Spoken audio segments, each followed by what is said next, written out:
I made a comment on somebody's channel the other day that fear is the real problem in the world today, that's what's really driving everything.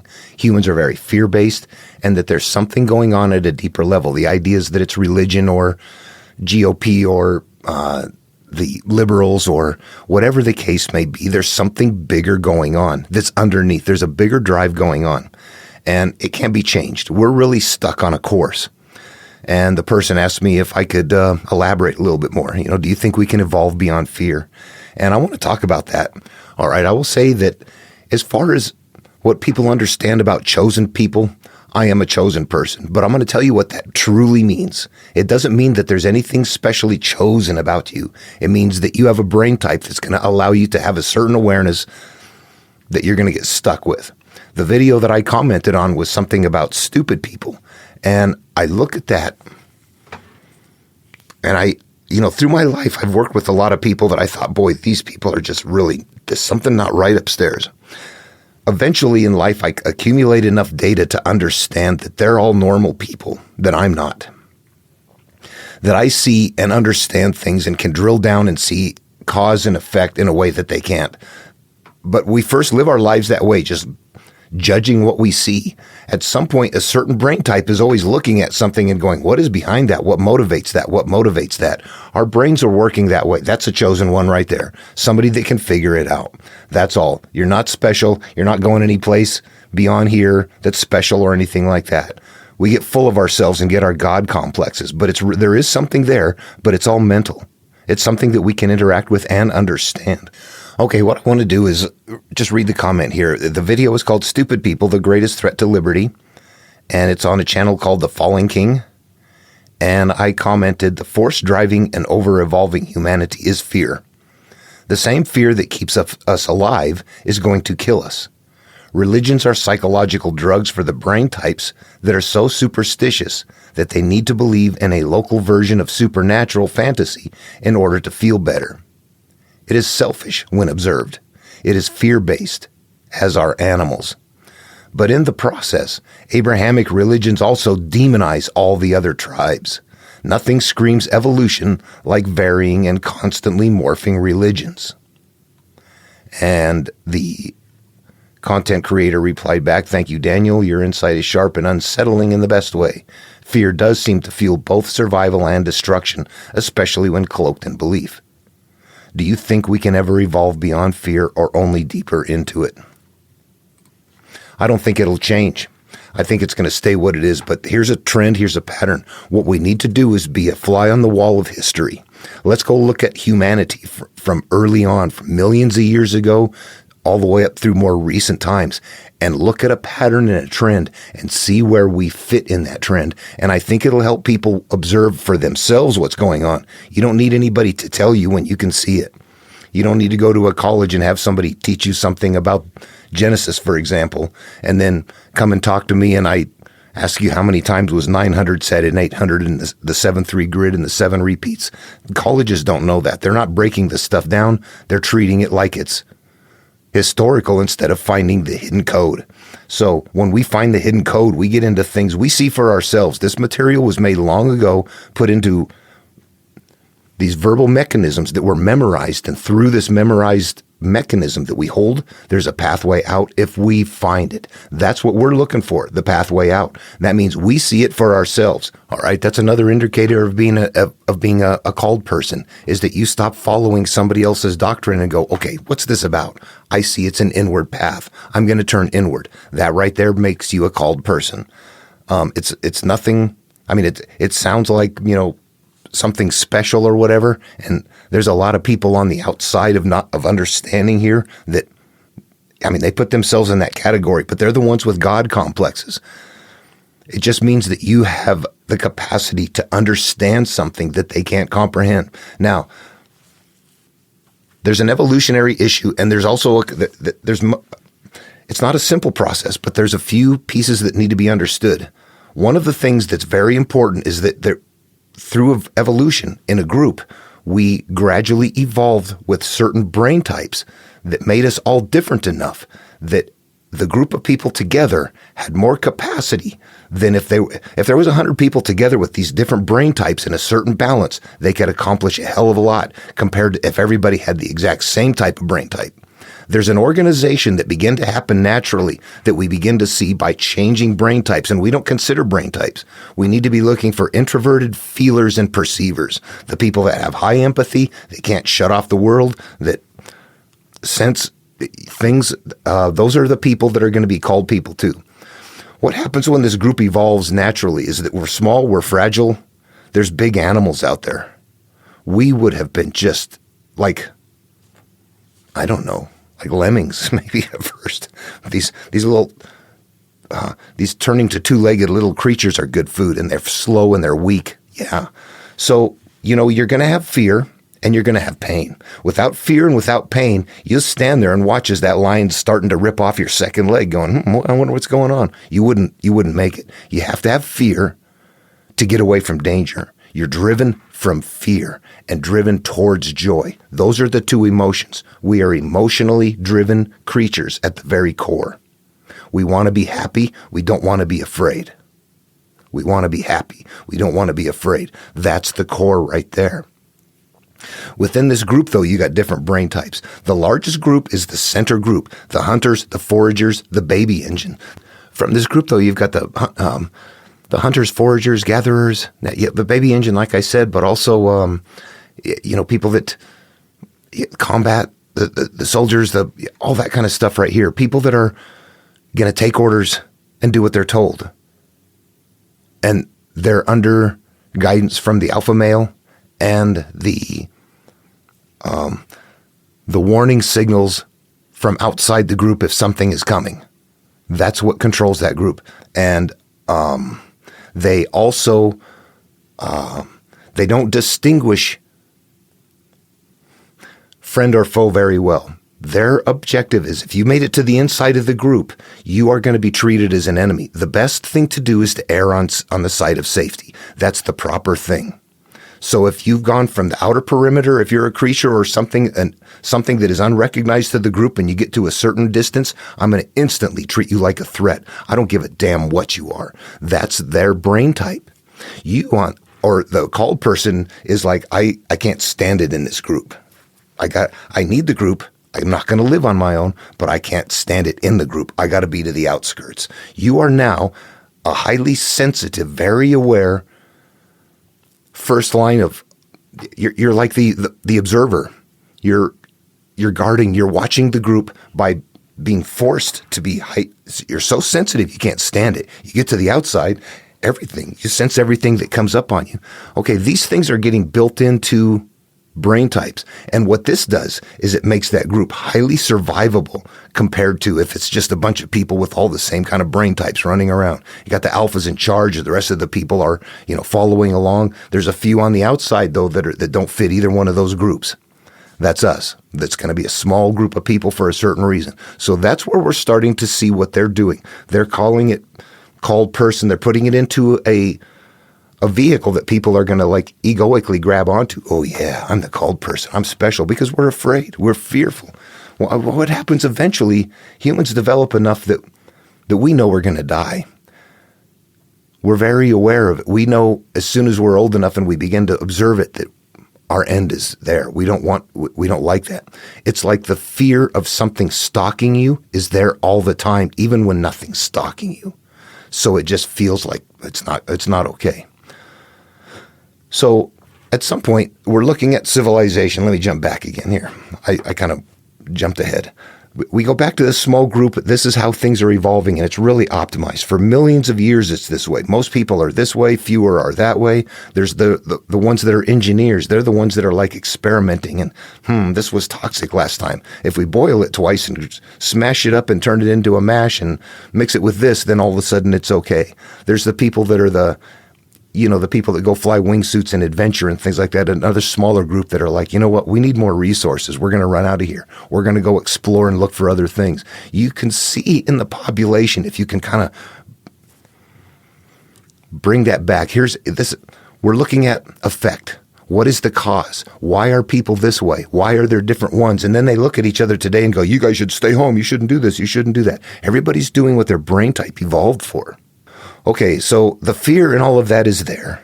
I think the fear has to be there, and we sense that fear from each other at a deeper level. We know this, we can infer this by the times we've gone to maybe a place where there's a ministry happening and there's a big caught up rejoicing thing going on, that you get swept up in a high feeling of, whoa, what is this? I've never had that happen in church. I never had that kind of an experience in church, but I have had that experience in dealing or talking with other people about this material, understanding things and figuring out how to turn inward and healing and letting things go. I began to have super uplifting, like, oh my gosh, what is this feeling? I can't get here on my own. It's happening in an exchange in a group. The same thing happens if you're in a group of protests. Things can get worse. What you begin to look at some point is to understand this is happening because I'm in a field, an emotional field of people that are, it would be like if we were sitting around humming. But more and more get together. Pretty soon it's so loud that it's like, wow, except that this is emotion and we don't. It comes in through the back door, so we don't understand it. We just think it's ours. Meanwhile, no, we're in a cumulative field. We're in a collective right there. And that's evidence of it. We need to know that. Many times we feel feelings. You could look around and go, you know what? I shouldn't be feeling this way. It feels like you, but you're picking up on somebody else. We're in a field, impatient or something. Not all the time. It depends what you're connected with. Okay. Again, I'm wandering off all over the place. These are things you just have to think through on your own. The field is there. We're all there together. If I sense danger on the outskirts and I tell everybody to run, they feel that, they sense that viscerally, they go. That's how we survive. That's going to keep you from too many of you getting caught by the lion. At some point, we look back at history and we can see that pyramids and temples and colosseums, these big, huge stone structures all around the world were beginning to emerge at about the same time. And at the same time, when we look back at history, we see religions were also emerging at that same time. And they started out pretty rough, very primitive, but they continued to improve. They advanced. And it got to the point to where God became something that was invisible out so far away you could no longer see it anymore. And once God evolved to that point, everybody uses that God now. Nobody can prove or disprove that God. Yeah, so you can see that that's happened in history. And you can see the continual morphing of religions as society changes, because the old ways just don't work anymore. So, God's got a new covenant. Here's what it is now. So that's happened as society emerges. But so what we can infer from that is, with all the temples going up, we know that the population was booming, that agriculture, animal husbandry, the getting waterways established for growing crops and things like that were really booming so much that you can see that in order for those structures to be built, there had to be a large population that had to be busy. There had to be a large population. So at the same time that population is booming, what do you do with tens of thousands of people, hundreds of thousands for an entire lifetime? You don't go down to McDonald's. You don't go to the office. You don't jump in the car and go anywhere. You're in walking distance of everything. You're going to be built. Obviously, they were building big structures out of stone. The most advanced that they could do at their time with their technology, building stone. Yeah. Okay, so all of that is happening, and life is becoming easy. So now this fear when would you not feel fear evolving? When you're contented. You're sitting up on a hill someplace, the sun is setting, your belly's full, your family's sleeping, or your tribe is sleeping down there below. You look all around, there's nothing around, there's nothing after you. You're contented for that time right there. That's what you're looking for. I don't desire anything, and I'm not afraid of anything. Right here in the middle is where I want to live. I don't have need. I don't have fear. As time goes by in civilization, eventually life becomes easy that way. Today we take it for granted. I mean, if the hot water heater breaks down, what a problem. 200 years ago, if you wanted hot water, you'd have to get up and light an oil lamp or something in the morning if you had one. You'd have to get a fire started. You'd have to get some water from the creek and put it in a pan and put it on the stove. How long does it take to get hot and to boil? Hour and a half or something. Depends on how hot the fire is, how much water and all that. And there was no complaining about it. That's just the way things were. We adjust. We have an easy life, but we think that when things aren't okay, it's just as bad as then. We still feel the same way. My car isn't okay. Feels like somebody back then. I'm worried about this animal that's coming after me. All of these feelings and sensations are still in place, but we're now applying them to our current world situation. The religions come on board, and what happens? They're really basically tribal mechanisms. You can see that. They emerge from all over. And especially with Abraham, there's a couple of places where there's fairly okay control, Judaism and Islam. But when it comes to Christianity, that one just became, if you worship Jesus, that's all you have to do. What you see is people it doesn't matter even what your values are. As long as you believe in God and Jesus, you're going to heaven. That is so crazy that you just step back and go, holy shit, really? Really, you guys? Heaven is going to look just like earth. You know that? Yeah. I don't want to be there. All right. So what is happening then is we're over-evolving. We're running out of resources. Everybody thinks it's theirs. America's like, get all these people out of here that shouldn't be here. But when they had the power, they came in and took it from somebody else and said, we're taking your land. This is now ours. You see how things cycle, how stuff changes, how it moves along. The groups get bigger and bigger. The terrarium is not getting bigger. We're consuming. I do too. It's what we're doing. But what we don't know is that through the fear mechanisms and somehow in society today, we can't just justify killing the other tribe because my resources are there. We're supposed to be better than that. So the religions do a couple of things. They help us circumvent fear. They give guidance to people that need it. They also, in Abrahamic material, you are God's chosen. What does that make the other people? They are not. That's a subtle demonization of the others right there.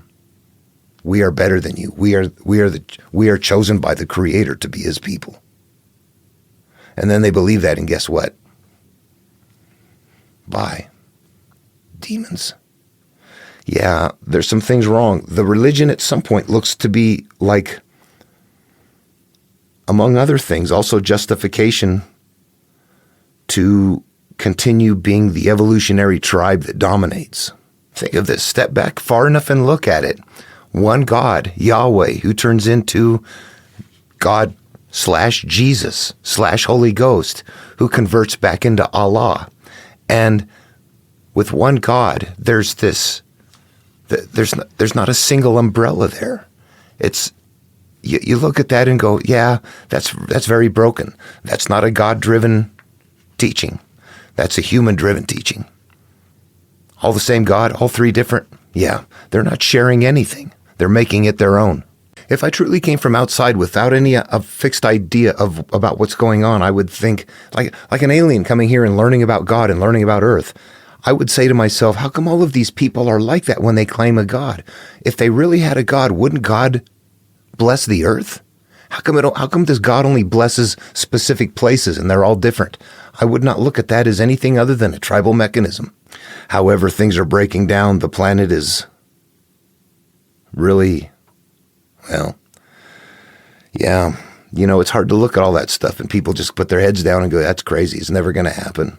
Meanwhile, there's some really horrible things going on under the surface people aren't even looking at. All right, that's a road I go down, but I don't need to go down here on the video. All right, what I want to say now is that you take that same group now and give everybody equal voting rights way down the line, but the brain types are still the same. They're still functioning in the same way. And while me looking at the global situation thinks that my tribe is planet Earth. This is our valley now. We have to preserve it. We have to. If I destroy your valley, it's probably going to destroy mine too at this stage. So it's like, that's kind of, you need to take that off the table. You need to not be the kind of person that thinks, oh, this doesn't matter anyway. There's something beyond this.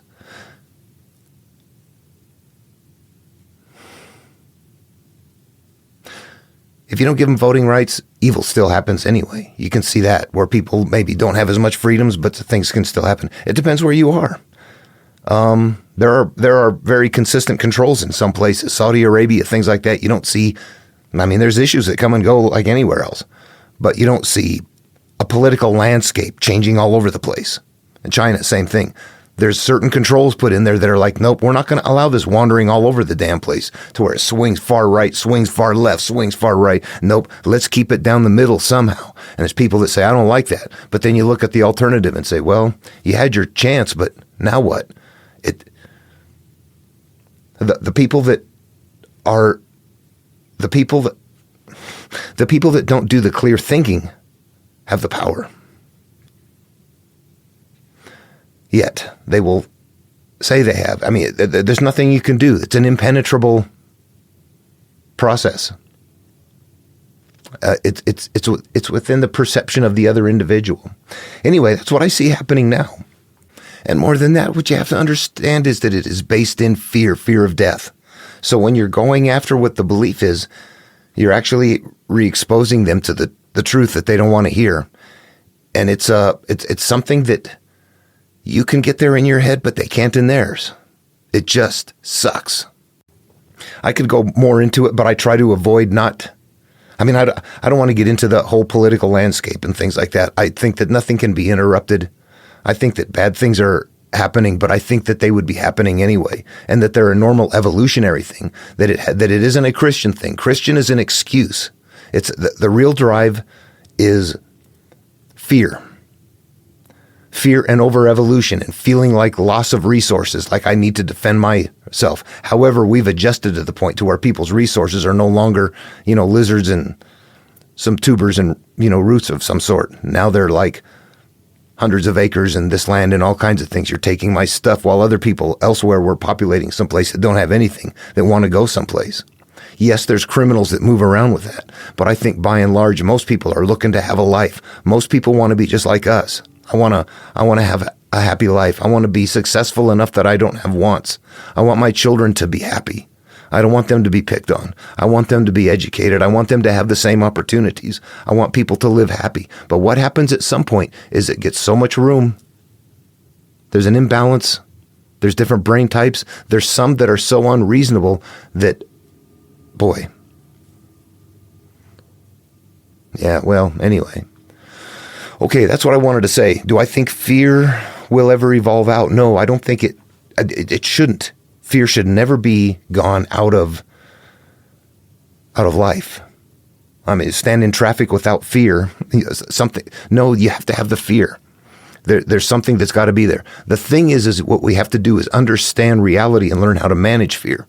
But it's also easy for me, from my perspective, who, at some point I think, oh, my life is horrible, and I go through things, and then I get to a certain point of healing. I look at my life and go, I'm in my 60s.